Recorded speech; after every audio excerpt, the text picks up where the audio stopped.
Beberapa hari yang lalu, dunia digemparkan oleh kekacauan yang ada di Suriah, yakni runtuhnya rezim Bashar al-Assad. Bashar al-Assad sendiri merupakan sekutu Iran dan Rusia yang berada di Timur Tengah. Lalu, bagaimanakah pengaruh rezim Bashar ini terhadap kekuatan Iran dan Rusia di Timur Tengah? Dan bagaimana rezim Bashar al-Assad sendiri ketika berkuasa?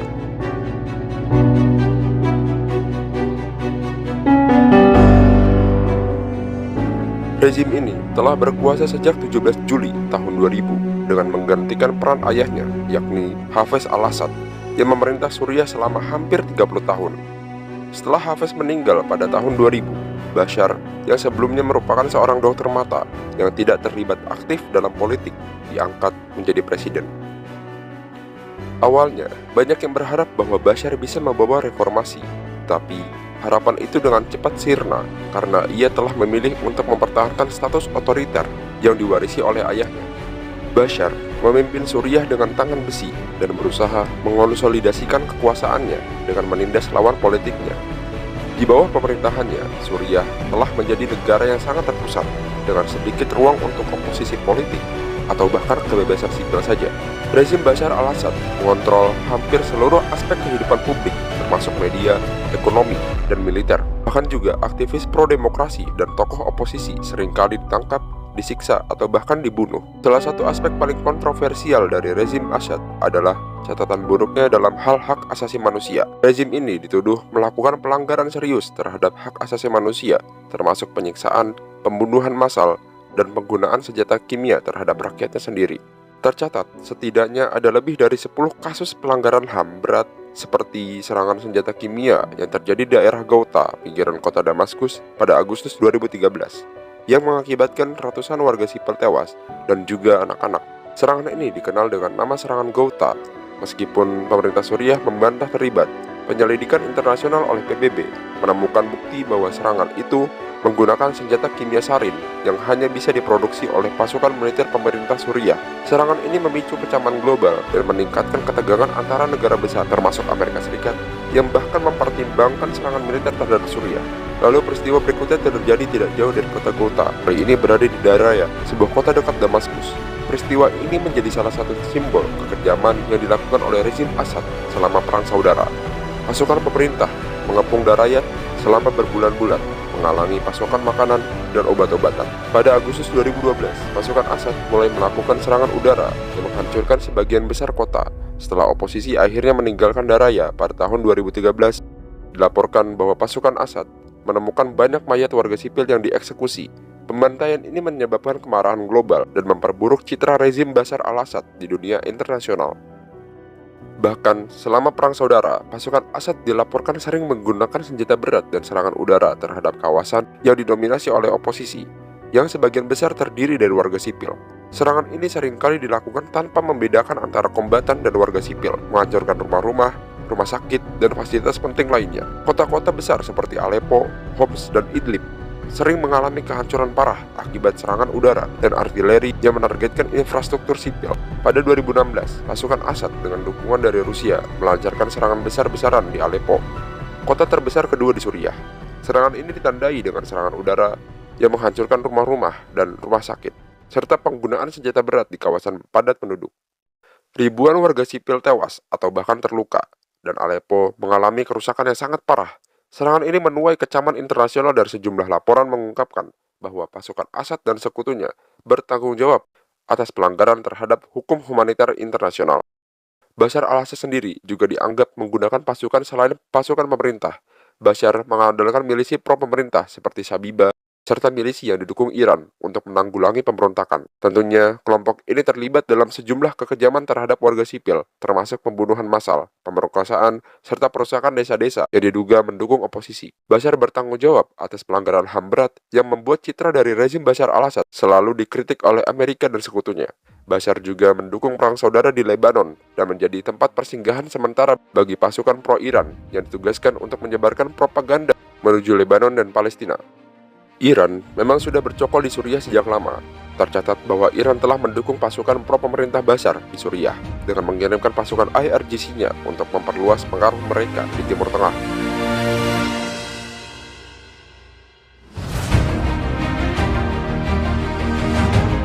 Menjaga stabilitas rezim Bashar al-Assad sendiri bagi Iran bukan hanya sekedar sekutu regional, tapi juga merupakan bagian penting dari jaringan aliansi yang lebih kuat di Timur Tengah. Suriah merupakan negara yang sangat penting untuk menjaga stabilitas rezim Syiah di kawasan itu. Iran juga memastikan bahwa Bashar al-Assad sendiri tetap berkuasa, karena ini akan menguntungkan bagi pengaruh Syiah di kawasan itu. Suriah secara geografis sangatlah dekat dengan musuh-musuh Iran. Secara teoritis, Suriah sebagai tameng Iran untuk melindungi serta memberikan zona batas antara Iran dan musuhnya, yaitu Israel dan Arab Saudi. Tentunya, memang bukan Suriah saja yang menjadi tameng Iran. Negara-negara seperti Irak, Lebanon, dan juga bahkan Palestina juga menjadi tameng buffer zone. Tapi Suriah adalah jalan masuk Iran menuju Lebanon dan juga Palestina. Suriah berfungsi sebagai koridor penting bagi Iran untuk mendukung Hizbullah secara logistik dan militer. Dengan menguasai Suriah, Iran dapat mengalirkan senjata dan pasukan untuk kelompok ini tanpa hambatan dari negara-negara yang lebih besar. Iran melihat Suriah sebagai bagian dari strategi lebih besar untuk memperluas pengaruhnya di Timur Tengah, khususnya dalam menghadapi kekuatan-kekuatan Sunni seperti Arab Saudi dan negara-negara Teluk, dengan memiliki posisi yang lebih kuat di Suriah. Dengan memiliki posisi kuat di Suriah, Iran dapat memperkuat posisinya di kawasan untuk mempengaruhi negara-negara Arab lainnya. Iran juga menjadikan Suriah sebagai perlindungan terhadap Axis of Resistance. Suriah telah menjadi bagian apa yang dikenal dengan Axis of Resistance yang mencakup Iran, Suriah, Irak, dan Hizbullah. Ini adalah kelompok yang menentang dominasi Amerika Serikat dan Israel di kawasan Timur Tengah dan bahkan Arab Saudi. Iran melihat Suriah sebagai garda terdepan dalam menghadapi ancaman-ancaman ini. Dalam operasi ini, Iran tidak sendiri, melainkan ada Rusia, kekuatan besar yang lainnya yang memiliki kepentingan di Suriah.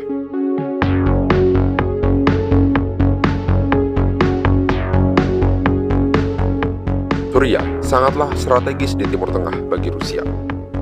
Suriah adalah kunci untuk memperkuat pengaruhnya di Timur Tengah. Dengan mendukung Suriah, Rusia dapat mempertahankan posisi strategis di kawasan yang sangat penting secara geopolitik. Ini juga memberikan Rusia pengaruh dalam menghadapi Amerika Serikat dan negara-negara Barat yang memiliki pengaruh yang besar di Timur Tengah. Bahkan bukan hanya Timur Tengah, Rusia juga memperluas pengaruhnya ke Laut Mediterania, yang mana menjaga asa untuk melindungi Libya dan Sudan. Dengan menjaga Suriah, sama saja menjaga akses ke Laut Mediterania dengan memiliki pelabuhan Taurus di Laut Mediterania yang merupakan basis angkatan laut utama bagi Rusia di sana. Akses ke Laut Mediterania sangatlah penting bagi Rusia untuk memperluas operasi militer dan juga pengaruhnya di kawasan ini. Dengan mempertahankan kehadiran di Suriah, Rusia dapat memastikan bahwa Tartus tetap berfungsi sebagai pangkalan militer dan logistik. Rusia juga meraup keuntungan militer dan teknologi di Suriah. Di sana telah menjadi tempat uji coba bagi teknologi militer Rusia. Dalam konflik Suriah, Rusia telah menguji senjata-senjata modernnya seperti rudal jelajah, pesawat tempur, dan bahkan sistem pertahanan udara.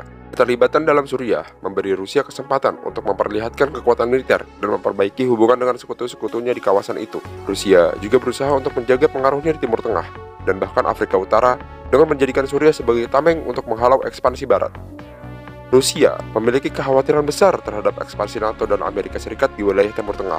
Dengan mendukung Assad di Suriah, Rusia dapat memperlambat atau bahkan menghalangi upaya negara-negara Barat untuk memperluas pengaruhnya lebih jauh di kawasan ini, khususnya ke negara-negara yang berdekatan dengan Rusia seperti Turki dan Iran.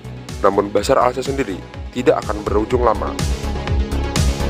Usai kejatuhan Presiden Bashar al-Assad, Presiden Suriah Bashar al-Assad yang telah berkuasa selama setengah abad akhirnya tumbang oleh pasukan pemberontak pada Minggu 8 Desember 2020. Usai jatuhnya rezim Bashar al-Assad, warga Suriah menggeruduk penjara militer Said Naya untuk menemukan anggota keluarga mereka yang ditahan. Presiden Amerika Serikat Joe Biden angkat bicara mengenai kejatuhan rezim Bashar al-Assad di Suriah.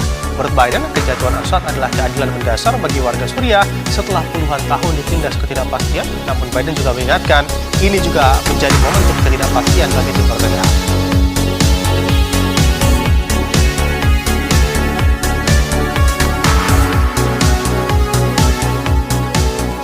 Jatuhnya rezim Presiden Bashar al-Assad di Suriah bermula dari peristiwa pemberontakan yang dilakukan oleh kelompok milisi Hayat Tahrir al-Sham atau HTS pada akhir November lalu.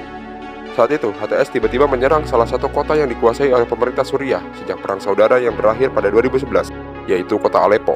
Serangan itu akhirnya membuat Aleppo kembali jatuh ke tangan HTS. Merespon hal ini, al-Assad berjanji akan merebut kembali Aleppo dari HTS. Ia juga bakal dibantu oleh kelompok milisi dari Irak yang dibantu oleh Iran, yakni Badr dan Nujaba. Pada 1 November lalu, 300 pasukan yang berasal dari kelompok milisi Badr dan Nujaba telah menuju Suriah lewat jalur yang jauh dari pemukiman warga.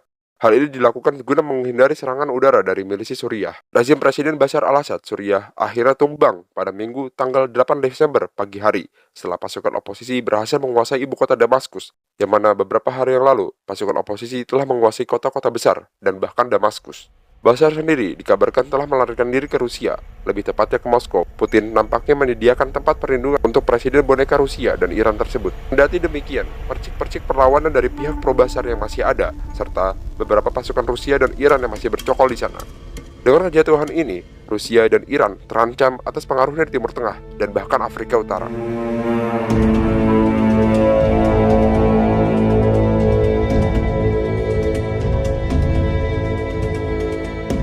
Kejatuhan Bashar sangat mempengaruhi geopolitik dunia, terutama keuntungan jelas berada di tangan Amerika Serikat dan kroni-kroninya. Bagi Iran, jalur darat dari Iran, Irak, Suriah ke Lebanon jelas terancam, terlebih belakangan konflik antara Lebanon dan Israel kian memanas. Oleh sebab itu, Iran berusaha bernegosiasi kepada kaum oposisi atau bahkan mensiasati untuk merebut kembali Suriah. Dengan terputusnya jalur Axis of Resistance, Iran yang saat ini sedang gempar-gemparnya mengirim bantuan ke Hizbullah dan pejuang Hamas jelas terancam. Apabila Suriah tidak kembali dipengaruhi Iran, maka hitung mundur kejatuhan Hizbullah dan Hamas bisa diperkirakan.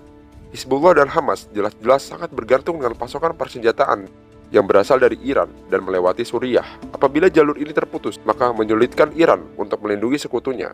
Dan apabila sekutunya terancam, Iran bisa saja kehilangan pengaruh dari Timur Tengah yang sudah mereka bangun sejauh ini.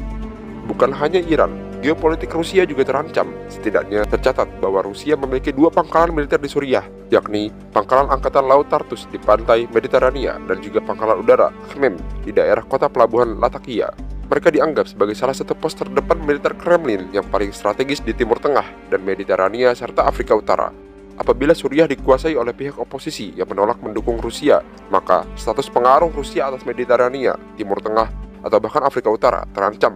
Sama seperti Iran, Rusia menjadikan Suriah sebagai basis militer yang terpusat untuk mendukung operasi Hizbullah serta Hamas, dan bahkan menjaga asa untuk masuk ke Laut Mediterania. Apabila pengaruh Rusia terancam, jelas Amerika sangatlah diuntungkan. Amerika sangat mungkin untuk memperkuat pengaruhnya Timur Tengah dan mendukung operasi serupa untuk merebut kembali Lebanon dan bahkan menginvasi penuh Palestina. Rusia harus memutar otak, ditambah perang Rusia-Ukraina yang masih berkecamuk di Eropa Timur sana. Jelas ini sangat merugikan bagi pihak Iran dan Rusia. Pengaruh mereka yang telah dibangun puluhan tahun terancam karena HTS telah berhasil merebut Suriah dalam waktu 2 pekan saja. Kejatuhan Suriah sangatlah merubah situasi geopolitik dunia. Lalu, akankah Rusia dan Iran kehilangan pengaruhnya? Akankah Amerika dan Israel memanfaatkan kondisi seperti ini? Tidak ada yang tahu dengan pasti.